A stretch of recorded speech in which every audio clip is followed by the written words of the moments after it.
বিসমিল্লাহির রহমানির রহিম। আসসালামু আলাইকুম। যে যুদ্ধ সম্পর্কে আমরা শুধু নাম শুনেছিলাম অথবা কোনো বইয়ে পড়েছিলাম, মনে বই ছিল কখনো যুদ্ধ শুরু হবে। সেই যুদ্ধ কিন্তু আমাদের সামনে হতে যাচ্ছে। চায়না এবং তাইওয়ানের যুদ্ধ এতটা ভয়াবহ হবে যে এই যুদ্ধে পুরা বিশ্ব জড়িয়ে যাবে।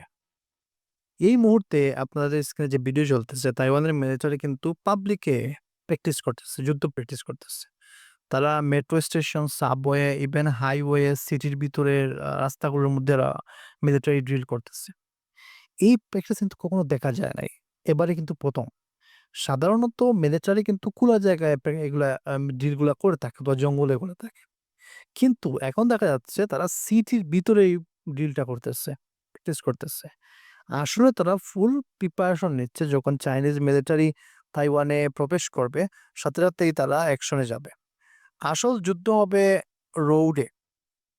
না এটা ইরান এবং ইসরায়েলের মতো যুদ্ধ হবে মিসাইল এবং ফাইটার জেট দিয়ে।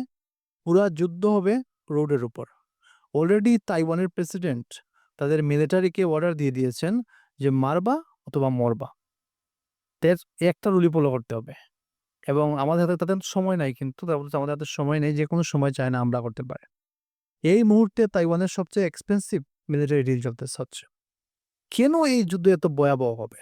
আপনারা ইরাক, আফগানিস্তান, রিসেন্টলি গাজার ওয়ার দেখেছেন।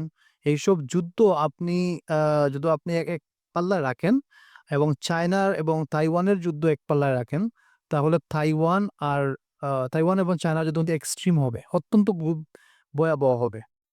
কারণ হচ্ছে যখন যুদ্ধ শুরু হবে তখন কিন্তু চায়না সব শিপ চলাচল বন্ধ হয়ে যাবে। এক্সপোর্ট বন্ধ হয়ে যাবে। যখন চায়না এক্সপোর্ট বন্ধ হবে তখন তো পুরা পৃথিবী এটা সাফার করবে এবং ফুড চেইন সমস্যা ড্যামেজ হবে এবং সাপ্লাই চেইন কিন্তু একদম পুরোপুরি ড্যামেজ হয়ে যাবে। এটার সবচেয়ে বড় প্রভাব বিজনেসের উপরে, মানুষের লাইফের উপরে, ইকোনমির উপরে, চায়নার ইকোনমির উপর কিন্তু এটার প্রভাব পড়বে। সো চায়না কিন্তু এত লং ওয়ার করবে না। ওরা চেষ্টা করবে ১ ঘন্টার মধ্যে যুদ্ধ করে যাতে তাইওয়ানের প্রেসিডেন্টকে অ্যারেস্ট করা যায়।